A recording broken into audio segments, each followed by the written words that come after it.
Mr. Morris. My name is ground one.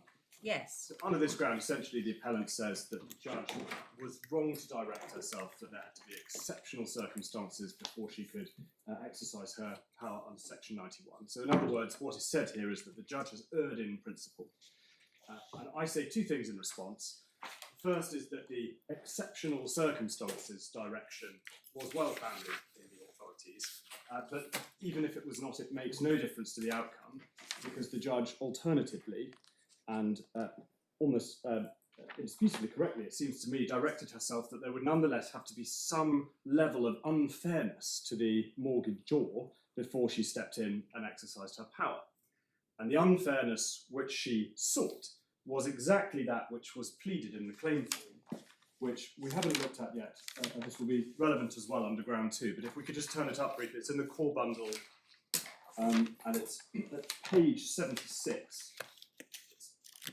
Section B, tab 1, page 76. So it's part 8 claim form, and the first page is introductory. What it then says is that the claimant, paragraph 4, the claimant as a party interested in the right of redemption now applies for an order vesting in the conduct of the sale for the following reasons over the page, sets out the valuation dispute, and then says, as such, there is a real risk that the property would be sold at a substantial discount. And then that is repeated at paragraph 4.3. If the property is sold at an undervalue and in breach of the second and third defendant's duty as receivers, subsequent claim for damages or an account would not provide adequate remedy to the claimant, and then it explains why. So in this part 8 claim, the appellant below had hung its hook on the injustice, the unfairness being the risk of a sale at an undervalue. So, having made that point, I turn then to the authorities, because my submission is that the language of exceptional circumstances came from the judgment of Sir Michael Kerr in Pulk. And I don't necessarily need to take you to it, because I think my learned friend did earlier, but it's on page 64 of the authorities bundle.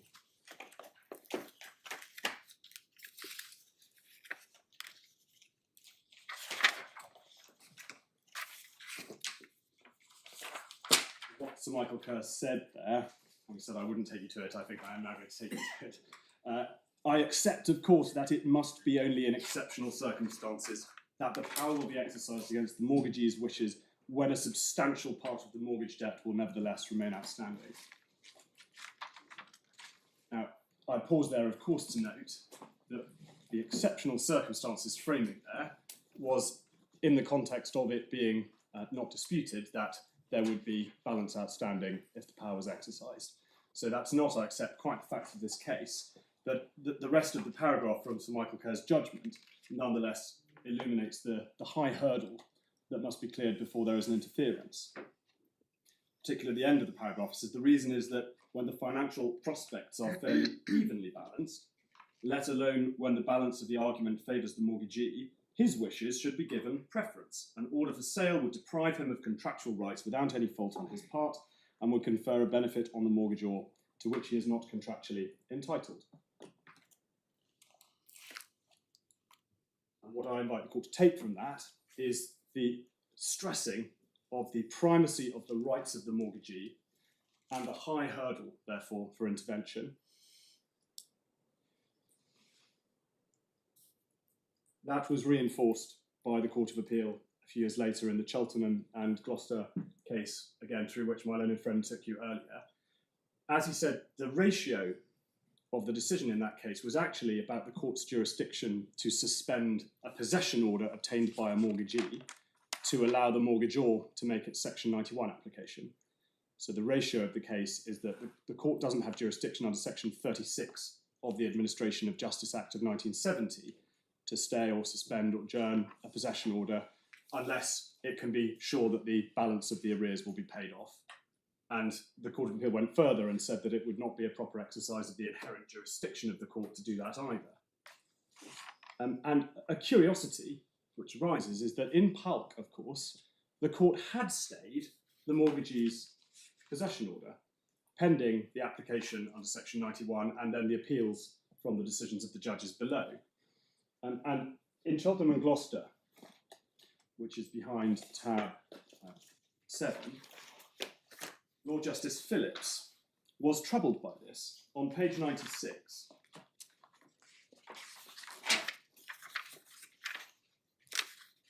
at G, when he's reviewing the facts of the case in Pulk, he says it also appears from the judgment in the Court of Appeal that the mortgagees obtained an order for possession, which was suspended pending the result of their application.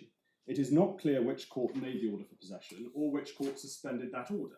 What does seem clear is that no challenge was made of the jurisdiction to suspend the possession order. And he went on to note that the same thing had happened in Barrett and Halifax, which is over the page on 97. At the bottom, he also notes the report does not suggest that in Barrett's case any challenge was made by the mortgagees to the order suspending possession pending the plaintiff's application under section 91.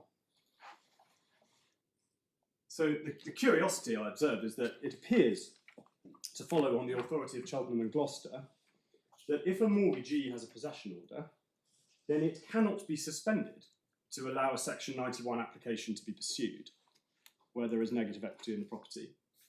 And it seems that casts some doubt on whether on the facts of Pulk such an order could be made in the future. So I've said in writing that Cheltenham and Gloucester seems to be an attempt of the Court of Appeal to confine Pulk to its facts. It seems to have done so fairly comprehensively, given the doubt expressed as to whether there was any jurisdiction in Pulk to suspend the order at all. Wasn't the decision in Cheltenham and Gloucester that the county court couldn't suspend pending an application to the High Court, but it doesn't stop the High Court from suspending on an application under section 91 itself? I suppose, my lord, that may be right. The High Court does have an inherent jurisdiction to suspend. I'm not sure that the County Court would have any inherent jurisdiction outside of section 36 of the Administration of Justice Act. But I was thinking of 101 FG. Even if one assumes that the Chancery Court, that means the High Court, has power to order sale of mortgage property on terms that displace the mortgagee's right to possession, I don't consider it follows that the County Court can. It seems to be incumbent on the mortgagor to seek from the High Court any relief which that court is empowered to give. So yes. It doesn't necessarily follow from what you said about County Court's powers that there was no power to do it at all. I accept that, my lord. What he says immediately above that, though, is I question whether the principle of the inherent jurisdiction of the court can justify the court in exercising he says, that he expresses himself in this way, he says, in exercising its power to order a sale of mortgage property under section 91 in circumstances where the mortgagee is seeking to enter into possession in order to sell. As I read that, what he's doubting is whether it would be an appropriate use of the High Court's inherent jurisdiction to do what the County Court couldn't do. And so... Well, doesn't he go on to say, you were reading at E, weren't you? In the circumstances in which there's a negative equity and where the sole object, etc., etc. Yes. Yes. And the proposition that the High Court can do it but the County Court cannot is reflected in the head note. Yes. However, my submission, my lady, were one to apply to the High Court to exercise its power, one would then have to get around the what was said by Lord Justice Phillips at page 101 at E, where he questions whether the inherent jurisdiction could be appropriately exercised in this case. So I said it's a curiosity, I put it no higher than that, but it does seem that on the facts of Pulk today, there would be some juridical difficulties perhaps to overcome before obtaining a stay of a possession order where there's negative equity in circumstances where a mortgagor wants to exercise a right to apply under section 91. But I'm sorry, my lady, that was a sidetrack on my part because it seems to me to be interesting. And in fact, in support of what I've just said, I might just refer you to Emmett and Farrand on title because I think that the learned editors reached the same conclusion on page 301 of the authorities bundle behind tab 16. Why? I mean, Mrs. Polk wanted to sell it. She wasn't resisting an application for order of possession. She wanted to sell it and the others didn't want to. Indeed, my lord, but she'd obtained a stay of the mortgagee's possession order. So the mortgagee wanted possession, but it didn't want possession to sell. It wanted possession to let. And Mrs. Polk wanted to sell as a mortgagee in possession, a mortgagor in possession. So the question of who has possession isn't really the issue in the case, actually. I can see in a normal residential context, you might want that because the people want to stay there and live there because it's their home. Yes. And if it's going to be sold to pay the debt, I can see that problem. But Mrs. Pork was unusual in many ways. Yes. So I don't know that it really affects the principle. No, and I'm sorry, I think I meant to refer the court to page 302. But I'm now looking for what I read earlier. Apologies. Yes, it's in the first paragraph. Consequently, it appears that in residential cases, at least, the procedure followed in Polk and Barrett, where the question of the court's jurisdiction under the 1970 Act is not considered, will only be available if a mortgagor makes the Section 91(2) application before the mortgagee obtains a warrant for possession, or if there will be sufficient funds to pay off the total indebtedness on a sale. I accept, my lady, of course, that's just textbook commentary, and this is an interesting diversion and no more than that, but it broadly illustrates the point that I'm making, which is that since Polk, this court has sought to contain it on its own particular, and as my Lord Justice Lewis suggested earlier, unusual facts, given the unusual situation of Mrs. Polk. But returning then to the point I was making, which was the exceptional circumstances direction is based in the authorities. The judge had the benefit of Polk, she had the benefit of Cheltenham and Gloucester, she also had the benefit of the criticism in Cheltenham and Gloucester of the Barrett and Halifax Building Society case. My learned friend again took you to it earlier. What in my submission is clear from the criticism of that case in Cheltenham and Gloucester is that Lord Justice Phillips and Lord Justice Millett and Lady Justice Butler Sloss all thought that there must be some limitations on the proper use of the Section 91 power, and they were concerned that in Barrett those limitations had been exceeded. It's another curiosity, in fact, that Lady Justice Butler Sloss sat on the bench in both Polk and Cheltenham and Gloucester, and in both cases gave concurring judgments. And also, my lords, the judge had in mind the analysis in the Tour and State Bank of India case. That was a decision of His Honour Judge David Cook, sitting as Deputy High Court Judge. My learned friend took you through it. I don't believe he took you to the summary of the law in paragraph 24 of that decision on page 166 of the authorities bundle. If he did, I apologise. 165, I'm sorry, it starts. Paragraph 24. Paragraph 24, my lady, yes. I think he did allude to it. Well, my lady, what you have there is the benefit of His Honour Judge Cook's analysis of the authorities and his attempt to distill from those some principles. Although I accept that he does not say that exceptional circumstances are required in every case, he had in mind a case like in Polk where it was assured that there would be a shortfall. He nonetheless reinforces the need for caution before interfering and the highness of the hurdle which I've been impressing upon the court today. And so that is the legal context for what the judge said in her decision at paragraph 9. We could just go back to that behind tab 9 in the court bundle, and it's on page 65. I, for one, do not have tabs, Right. but anyway, so I shall page stick to 65. page Thank 65, my lady, yes. Oh, Paragraph 9. paragraph 9, yes. So, in my submission, this paragraph needs to be read as a whole. And what her ladyship is directing herself is that language of exceptional circumstances is correct. There is a high hurdle, then she must be cautious before interfering in the mortgagee's contractual rights. That follows from the analysis that she develops at paragraph 10.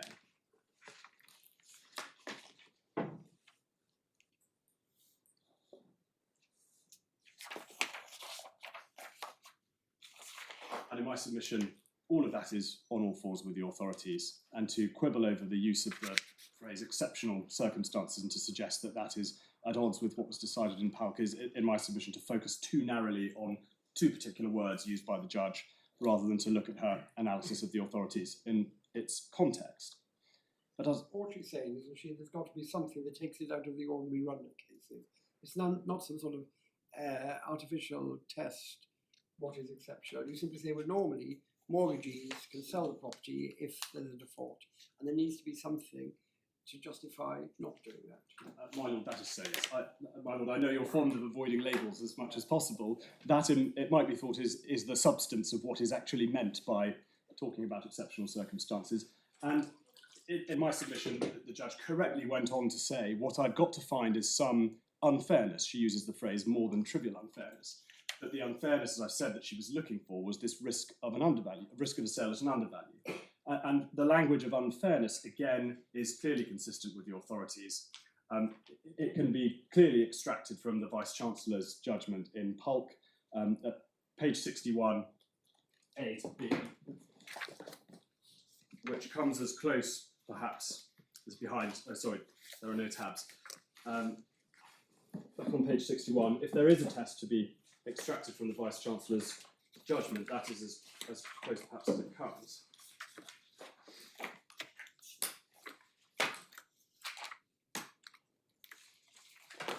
The paragraph right at the top of the page.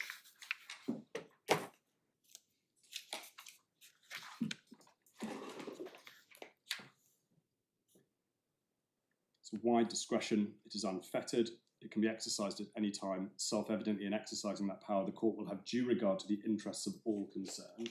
The court will act judicially, but it cannot be right that the court should decline to exercise the power if the consequence will be manifest unfairness.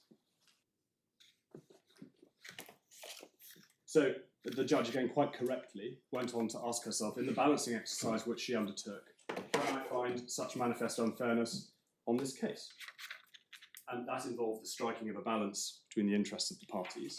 And unlike in Palk, where one of the powerful factors was that Mrs. Palk could be taken out of the invidious position that she was in, and the mortgagee allowed to speculate on the prospect of rising prices not at her cost by buying the property from the sale, that the judge appreciated was not available here. It was a very different set of facts, and that is why she looked at the case in the way that she did. So, in my submission on this ground, when the judgment is read as a whole, it is clear that the judge made no error of principle in the way that she directed herself on the basis of the authorities, no error of principle in the approach that she took to the evidence before her and to evaluating it.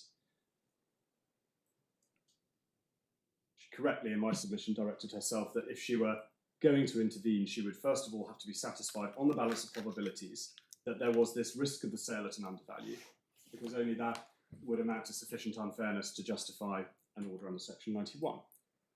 And that, of course, engages the complaint under ground 2. You slipped in the word risk there, which we've had a lot of discussion about.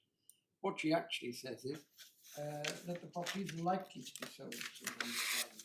Paragraph 12. She's not looking at risk on one analysis, and you will see that's quite correct.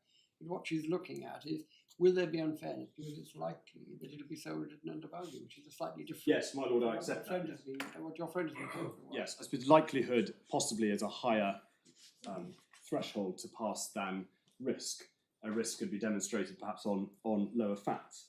But nonetheless, given the framing of the claim in the claim form and the way that the case was presented below, I say nonetheless that this was the right question. Could she be satisfied on the balance of probabilities that the sale at an undervalue was likely unless she intervened? And she answered that question in the negative.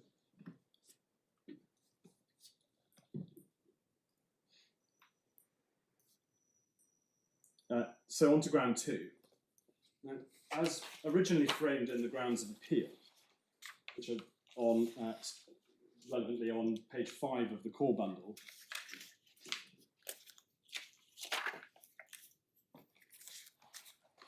the original complaint was that the judge erred in requiring the appellant to prove on the balance of probabilities that the price at which the receivers intended to sell the property was an undervalue. In the circumstances of this case, it was enough for the appellant to show that there was a real risk or high possibility that a sale at undervalue was about to take place. Now, as I've sought to point out, that mischaracterises the judge's approach. She didn't expect the appellant to prove on the balance of probabilities that there would be a sale at the undervalue. She, in fact, did exactly what the appellant complains that she did not do, which was to require it on the balance of probabilities to prove that the possibility of the sale at an undervalue was likely.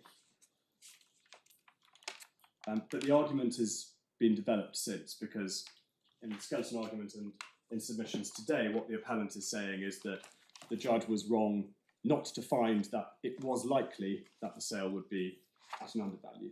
So the point has developed slightly beyond the way it's framed in the grounds. Obviously, I don't take any point about that. In the skeleton argument, a number of specific submissions are made as to why the judge, it is said, went wrong in her evaluation of the evidence. We'll deal with them fairly briefly, I think. It may be useful if, as a aide-memoire, we have the skeleton in front of us. And the relevant paragraphs are on page 16 of the core bundle.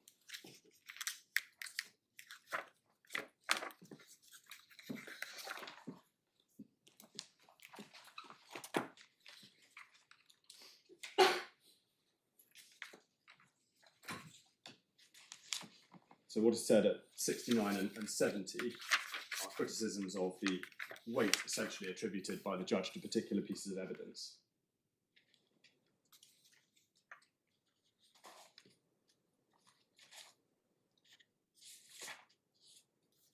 It is said that it is not clear whether the judge put weight on the 22nd of November 2024 valuation at all, but of course the judge can be taken to have had regard to all of the evidence before her, and in her judgment on the expert report she made clear that she was aware that whether she allowed the expert report in as well, that valuation was still going to be before her. So it was clearly at the forefront of her mind and part of the evidential matrix which she was evaluating.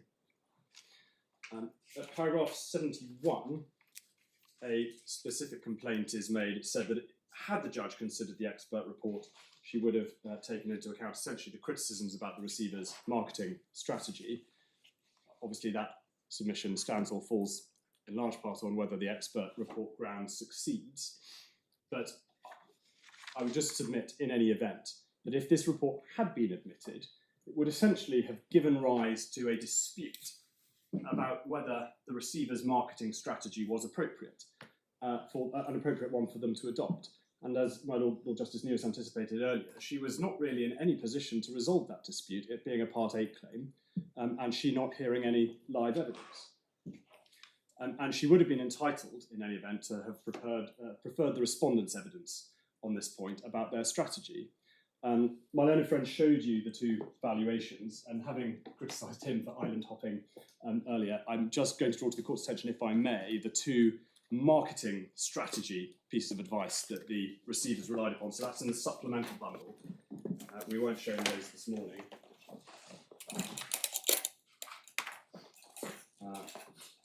The first is by Aitchison Rafferty, and that is on page 206 of the supplemental bundle.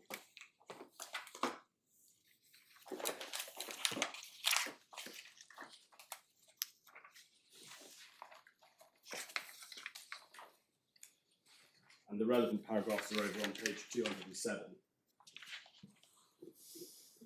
So what is this? This is the same people that linked there. Yes, some 18 months later, my lord. And that is a relevant consideration to bear in mind, of course, because the earlier Aitchison Rafferty report from, I think, February 2023 was actually broadly reflected by the bids of around 7 million that had been put in, but of course that was before the market changed. The Brazilian bidder had to pull out. And what we see, in fact, on the evidence is that in 2024, the interest had fallen by around £1 million from the level then achieved. So there was obviously some downturn in the market.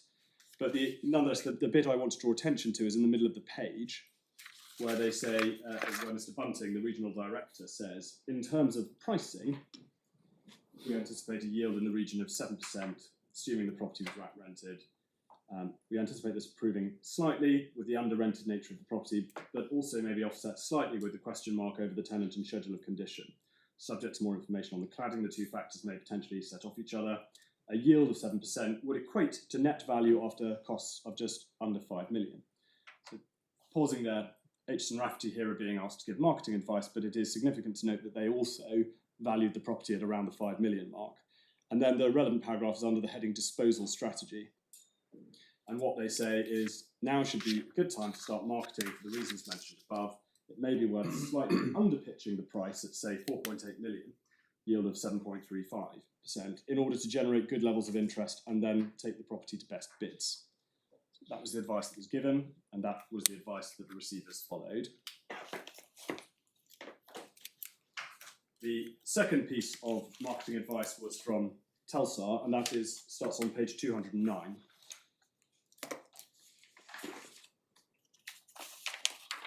And on page 212 is a section headed Marketing Recommendations.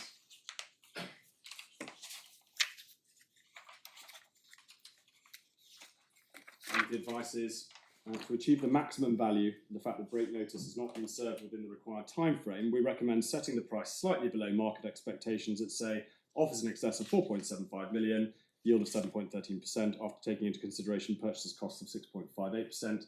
The market will decide the interest levels. Thereafter, we can decide the best route forward, best bids, or straight sale with a credible party. And again, the valuation that is put on the property is around the £5 million mark.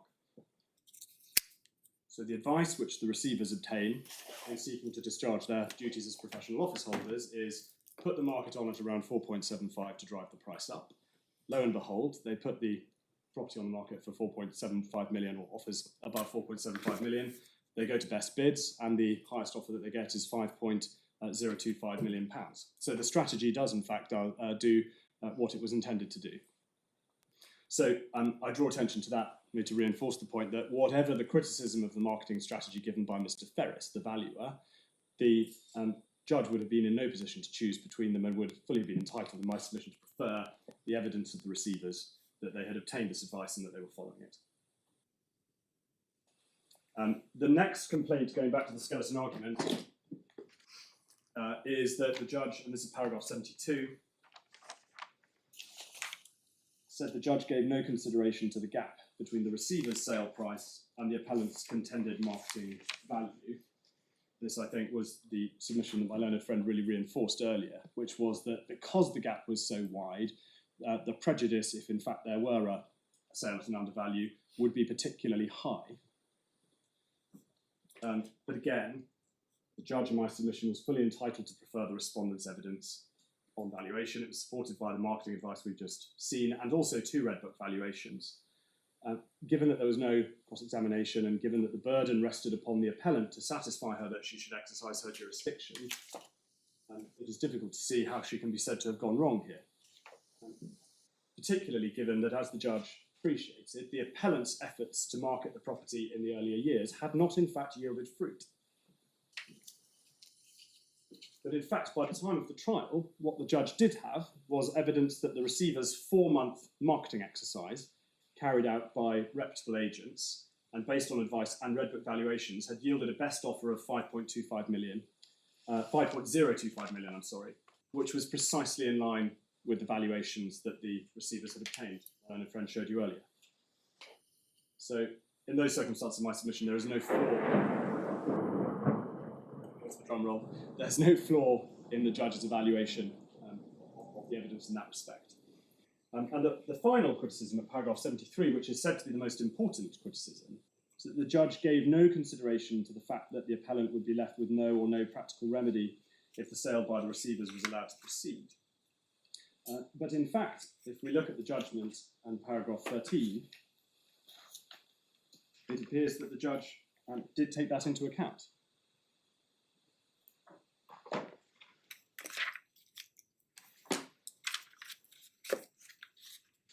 She said, on the question of fairness and undervalue, I do note the observations of Lord Neuberger in GMAC, with which I agree that, although in principle there is a remedy for a sale at an undervalue after the event, litigation is expensive, the outcome is uncertain, and it is preferable to avoid the sale at an undervalue in the first place. So she took it into account and balanced that possibility with what she said in the next sentence. However, the burden is on the claimant to show that there is an undervalue in this case, except she expressed herself slightly differently there, but it's clear that what she was concerned with was not in fact undervalue, but the possibility of undervalue. And so she said, I must go on to consider whether there is evidence to support the claimant's case, which resulted in her conclusion at paragraph 17, based on the evidence that she'd gone through in the submission she's heard, I cannot find on the balance of probabilities that the proposed sale is likely to be at an undervalue. So, in conclusion on ground 2, simply say there's no flaw in the evaluation of the evidence, no gap in logic. The judge hasn't failed to take anything into account and has not taken into account anything immaterial. And of course, important to reinforce that even if the appeal court thought it might have made a different decision, that doesn't make the decision that the judge did wrong or one with which this court could interfere. So finally then, coming on to ground 3, this is the way that the judge identified the prejudice to Venus, the lender. And it criticises paragraph 18 of the judgment, which is page 67 of the core bundle. In my submission, it is important to read this paragraph as a whole and not to take any particular sentence out of context. Because what the judge is alert to is that, this is about a third of the way down the paragraph, if the claimant is unsuccessful, in other words, if she were to make an order, give conduct of sale to the mortgagor for a period of 180 days, but that didn't actually result in a sale, the defendants will have to begin the marketing process again for an indeterminate period of time until a further sale and further buyer can be found. Mr. Brooks sought to persuade me in his reply that the possible loss to the defendants at this point was purely speculative. I accept that I do not have the evidence before me to quantify any loss, and therefore I do not take into account the possibility that the sale may eventually be at a still lower value than the present 4.75 million. And pausing there, of course, by that point it was 5.025 million. It is right to note that there would be additional costs associated with the sale if the claimant were unsuccessful in its attempts to sell it, and the defendants had to engage in a further marketing campaign. That is a real detriment to the mortgagee. I reject Mr. Brooks' submission that there is no tangible benefit to the mortgagee in proceeding now to a sale of the property. They have buyers who appear ready to proceed, and without a sale of the property, they cannot recoup any of their capital or their accrued interest. So, in my submission, the attempt to criticise by isolating particular sentences the way that the judge made sense of the submission that if the claimant's efforts failed, the receivers would have to do it all over again, her reasoning there cannot be faulted. It's then said that the judge failed to take into account that the erosion of any remaining equity by the accrual of further interest was remediable and would have been remedied. As my Lord Justice Lewis, I think, established earlier, there would still nonetheless have been a shortfall between interest and the rent accruing. And in fact, the appellant had not made any proposal sufficient to compensate the respondents in the event that the claimant's marketing efforts failed and the receivers then had to run yet another marketing process, which might have, as well as incurring further costs, resulted in the property having to be sold at a lower price than that which had been offered at the beginning of the year. Am I right in thinking paragraph 78 of the skeleton, you've got the 150,000 in the bank, but in the 180-day period, if the mortgagor was selling, there'd be rent of 186,000, but there'd be interest on the two loans of 346,000. My Lord, I'm afraid I was behind you there in the bundle and may have to ask you. Page 78, paragraph 78, page 17. The figures I'm just trying to understand. Yes. It says rental income held by the receivers, you've got 150,000K. Yes. There'll be two further quarters of rent falling due, which will yield 186,000, and would almost cover the extra interest. But then he says the interest on the two loans is 346,000. So is there a shortfall of 160,000 over the 180-day period? Not sure anything turns on it, but I'd just like to understand it. For this, we may need to turn to my learned friend's spreadsheet, which was before. Spreadsheets. Sorry, I asked. the trial judge. That is at the back of the supplemental bundle. Now, I remember my learned friend taking the judge through this at the trial, and I did my I don't think anything turns on it. Oh, we've had this morning. We've got a coloured spreadsheet. Yes. So, as I understand it, I think maybe I might duck this question, my Lord, and leave it to Mr. Brooke to deal with this in his reply, because I don't want to do an injustice to his figures. I don't know whether the difference is 10,000. Sorry, whether the difference is 36,000. No, 30,000. Is he adding up the 150,000 and the 186,000, and that'll cover the 346,000? Is that the point? It's just a 10,000 shortfall if you take what's in the bank and what's coming in, and looking against the 346,000 due in interest. it's 336 versus 346. Is that the point? May I defer to my learned friend now to address that? I was going to say, wouldn't it be easier just to Yeah. ask But Mr. Brooke? the point which I would make about this, my lord, is that of course it takes no account of receivers' costs. It takes no account of the costs of the marketing strategy that had already been undertaken. It takes no account of legal costs, all of which gets added to the security. So these figures, just looking at interest and rent, do not tell the full picture. And I think it's certainly correct to say that below, the appellant framed the way it proposed its compensation by reference only to redemption figures, essentially based on interest and rent, without actually offering anything beyond that to cover fees and the possibility that the sale didn't go through as the claimant intended and there had to be another process all over again. There's then a criticism that the judge failed to take into account Mr. Vitale's means. As the court will have seen, in fact, in these proceedings, in the Part 8 claim, there was no evidence of Mr. Vitale's means, but he did put in some evidence in the interim injunction application after we pointed out that there was nothing really to fortify his cross-undertaking in damages. I'm not going to go through the statement and make any submissions about the adequacy of it, because the short answer to that is that it would have made no difference, because the judge had already decided that she was not satisfied on the evidence, that there was a risk of a sale at an undervalue, and therefore had already directed herself that there was no sufficient prejudice that would justify interfering in the mortgagee's rights. And what she had in mind in my submission was the fact that it would not lie for a mortgagor simply to say, I'm going to buy the right on a Section 91 application to take the sale off you. There has to be something more than that. There has to be that unfairness, and that unfairness she did not find in the present case. And then the final criticism is that the judge failed to take into account the possibility, or failed to consider the possibility, of giving the sale to the mortgagor for a shorter period. In fact, if we look at the judgment at paragraph 5, the judge notes on page 64 of the core bundle,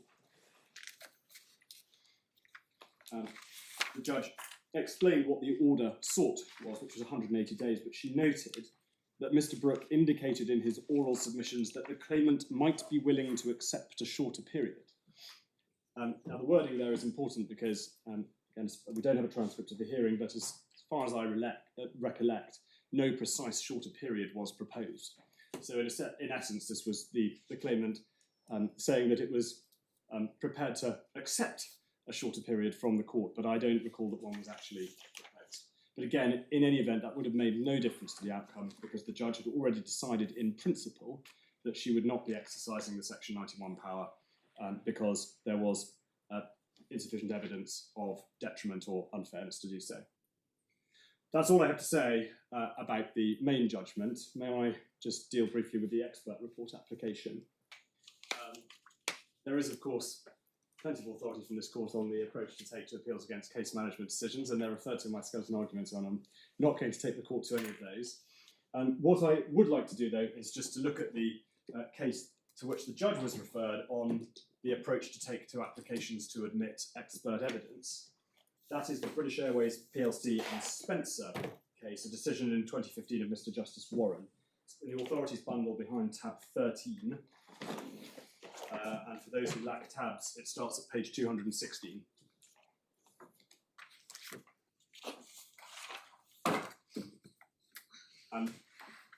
This is the case that is referred to by the editors of the White Book as establishing the correct approach to Rule 36.5, I believe it is.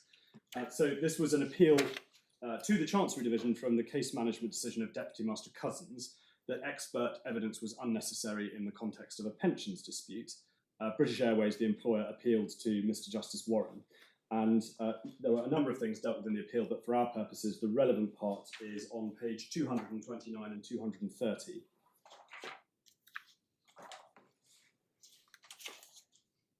Starting at paragraph 63, where, referring to a submission just made, what he goes on to say is a judgment needs to be made in every case, and in making that judgment it is relevant to consider whether, on the other hand, the evidence is necessary in the sense that a decision cannot be made without it, or whether it is of very marginal relevance, with the court being well able to decide the issue without it, in which case a balance has to be struck and the proportionality of its admission assessed. In striking that balance, the court should, in my judgment, be prepared to take into account disparate factors, including the value of the claim, the effect of the judgment either way on the parties, who is to pay for the commissioning of the evidence on each side, and the delay, if any, which the production of such evidence would entail, particularly delay which might result in the vacating of a trial date. So that establishes the context, and then we have the three-stage test, as it's referred to at paragraph 68 of the judgment on page 230. And it's summarised in the White Book, in fact, in rather high-level terms than it's set out by Mr. Justice Warren. So the first question is the expert evidence, or is it necessary for there to be expert evidence before an issue can be resolved? If it is necessary rather than merely helpful, it seems to me that it must be admitted. And it was accepted below Yes. that it was not necessary. It was, my lady, yes. So the judge wasn't concerned with that stage of the test. The second stage then is if the evidence is not necessary, the second question is whether it would be of assistance to the court in resolving that issue. If it would be of assistance but not necessary, then the court would be able to determine the issue without it. Just as in the Mitchell, the court would have been able to resolve even the central issue without expert evidence. So I dwell on that because the second sentence of that paragraph is not quoted in the White Book. If it would be of assistance but not necessary, then it follows that the court is able to deal with the issue without the expert evidence. And that then engages the third stage of the test. Under the scenario in B above, the court will be able to resolve the issue without the evidence. The third question is whether, in the context of proceedings as a whole, expert evidence on that issue is reasonably required to resolve proceedings. And in that case, the sort of questions I have identified in paragraph 63 above will fall to be taken into account. And that, of course, the disparate issues, which really in my submission involves having regard to the overriding objective, and in particular, the imminence of a trial date. So that was the test that the judge was asked to apply. And Mr. Brooks' submission at paragraph 51 of the skeleton argument is that the report was crucial evidence because of what it said about the sales strategy. But respectfully, that submission can't be reconciled with the acceptance that the evidence was not necessary. So the question for the judge, in fact, was whether it was reasonably required. That involved the striking of a balance and the consideration of the proportionality of its admission, and in particular, considering whether the trial would have to be adjourned. Now, as we know, the judge noted that the valuation part of the report was already in evidence, but she went on to say that she did not actually think the report would assist her at all. And that is, I think, because of the appellant's approach, which, as Mr. Brooke helpfully in his skeleton argument in this court points out, was not to say that the report should be accepted as incontrovertible evidence, but something on which submissions could be made. And I think he put it to my Lord Justice Lewis earlier, that really what he wanted to do was to be able to use this to suggest perhaps that the receiver's own strategy couldn't be accepted as being the correct one. That raised the difficulty, again, that my Lord put to him earlier about this being a Part 8 claim and there being no possibility of hearing evidence to resolve that. But in any event, that in my submission is why the judge found that the report would not assist her. And that is really what Mr. Brooke focuses on. But in any event, even if the judge was wrong and the evidence would have assisted her, she still had to go on to the third stage and consider whether the evidence was reasonably required. And in my submission, she was obviously entitled to reach the view which she clearly reached, that it was not reasonably required. She didn't give detailed reasons in her judgment, but it's clear that she was alert to the injustice that the respondents would have faced if the report was admitted on the morning of the trial.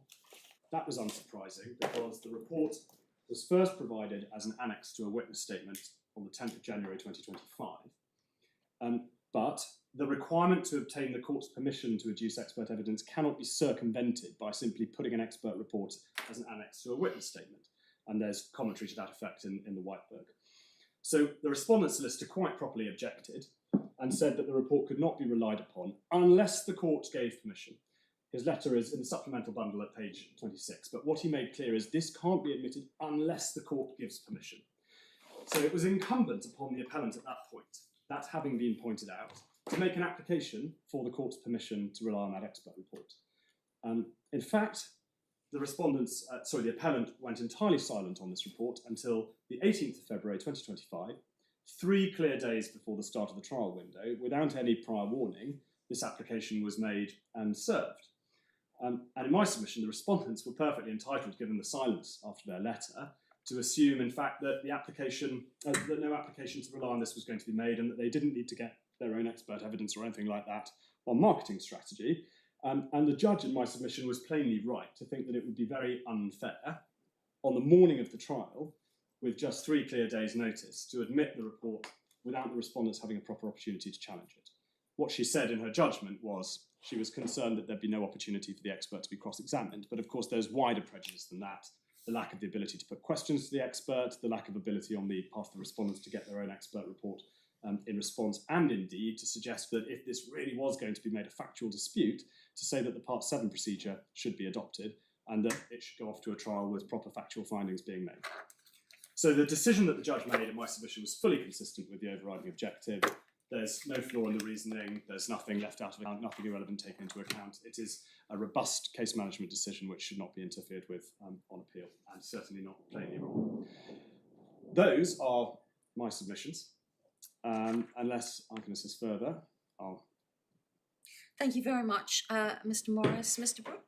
Yes, and the lady, about these calculations, perhaps I could assist fellow Justice Lewis in the court.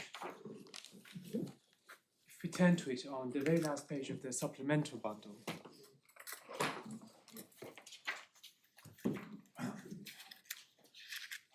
one can see in the pink box, Yes. the items entitled loans, where my imprecise, but as much as I could, approximate calculation of how much interest would fall due in the 180 Yes. days from the date of the judgment or the order.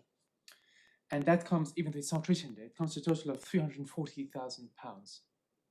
Next to it are the 2 quarters of rent that would have fallen due in the same period, and that would have come to £885,000. The difference between those two is £154,000, which is on the right-hand side. So that is the deficit, just relying upon income that was going to come in the 180-day period. Then if one takes the 2 quarters of rent that was retained, meaning one that fell due at the end of September of last year and the other one that fell due on Christmas Day last year. Those are the 2 top figures in the yellow box, 290,000 odd figures. Now, at the time when I composed this document, I didn't know precisely what the receivers were holding on to.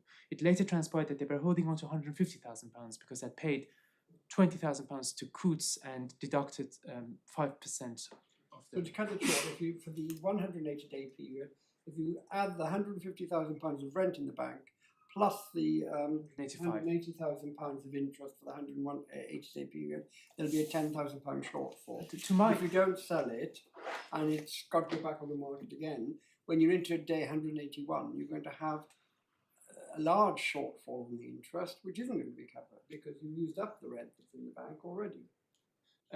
Yes, it would be less of a shortfall because the rent would have been used to pay it off. So in the 180 days, there'll be a 10,000 shortfall, but if you don't sell it and it has to be remarketed, during the period of remarketing, which is after the 180 days, you haven't got anything in the bank, the 150,000 rent, so there will be quite a big shortfall. Well, my lord, this is all on the basis that it doesn't sell. So if it doesn't sell at the end of the day, I would only state that it's not 10,000, it's 5,000 to my calculation, but that's a small amount of money. But after the 180 days, if it doesn't sell, there's quite a big shortfall. Yes, although the shortfall is not fully covered, but constantly buffered by the rent that continues to come in. But that is correct, yes. I would only make 2 points because I'm sure you have heard enough from me already about what the judge was asked to decide and what she actually decided. My landlord has taken it to the claim form, where the claimant at the time, claimant now said, there is a real risk that the property would be sold at an undervalue.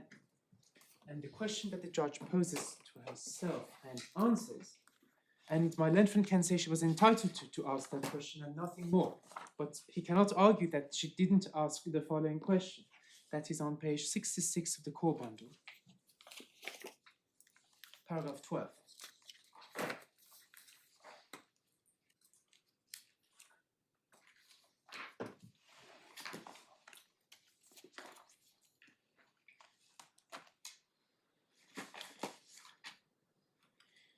Says, there is unfairness, therefore, in this case only if Mr. Brooks' submission that the property is likely to be sold at an undervalue are correct. Now, if that had been my submission, that's not what I meant to submit, but I do not believe that was my submission. In any event, and that is the test that the judge sets for herself. Is the property going to be sold at an undervalue? Is it likely to be sold? There's a difference. She's looking at a state of uncertainty, and she attributes the label likelihood to that. Yes, but likelihood, my lord, is a balance of probabilities, to my understanding. And on paragraph 17, here she does use the word likelihood and balance of probabilities, but I take that to mean the repetition of the same thing as opposed to the likelihood of a likelihood, which then might suggest it's something other than a 50. Is it 51% chance or less than 50% chance? So I take it to be that the judge asks herself, is there a more than 50% chance that this property is going to be sold at an undervalue? And she answered that in the negative. Now, I've submitted that that is a wrong answer. That is a wrong question. But, And the wrong answer. Yes, and the wrong answer following from that. But it's mainly the first part and the second part. A small point about the relevance of possession. It is an interesting point, but it is not only not relevant because Cheltenham and Gloucester has quite severely limited the basis of obtaining possession on the back of a Section 91 claim, but also because the purpose of Section 91, as Sir George Jessel stated a long time ago about the predecessor, is not so much to allow someone to go into possession or to remain in possession. It is to enable a mortgagor who cannot raise the funds to redeem the mortgage to untap the value of the property to pay it off, well, before Park to pay it all of it, but since Park to pay some of it. That is really what Section 91 is, and therefore its relation to possession is quite tangential, and it's even more tangential since Cheltenham and Gloucester. And my submission has been that my client's attempt has been precisely that, to try to untap the value of what he perceives to be, on good evidence, the value of the property. Those are my points in reply. Thank you very much indeed.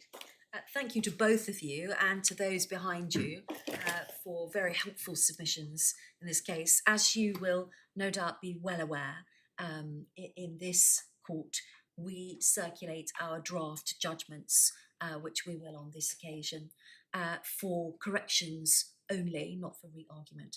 And we also ask you either to agree, we hope, an order in relation to consequential matters, and if you can't, to submit very short written submissions, and we make our decision on the papers in relation to your submissions. That is what will happen, but before we do that, we're going to rise, and please stay here, and we'll be back shortly. Rise at the table.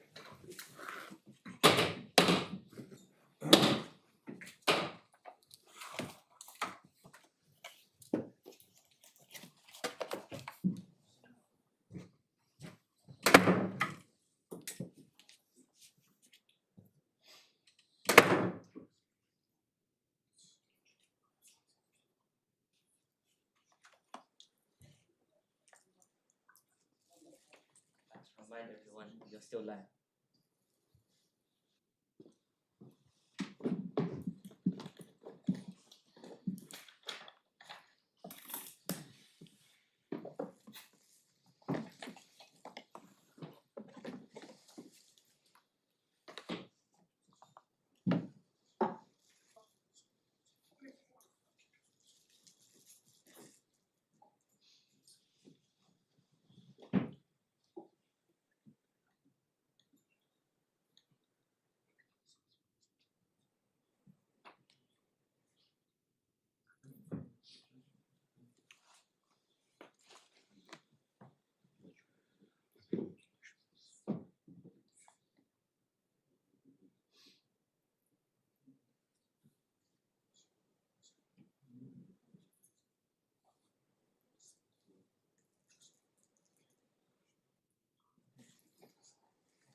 Court rise.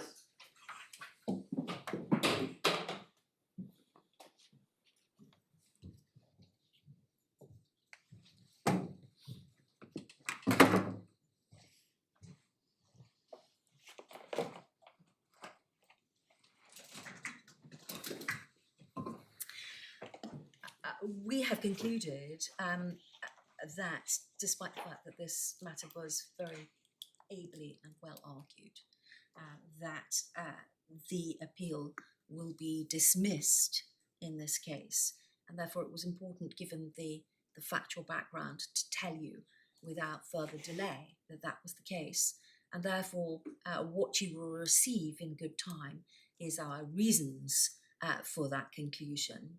And time in relation to any application to appeal will run from receipt of those reasons rather than from today. And therefore, given our decision, our conclusion, just for the avoidance of doubt, I think it would probably lapse in any event, but the injunction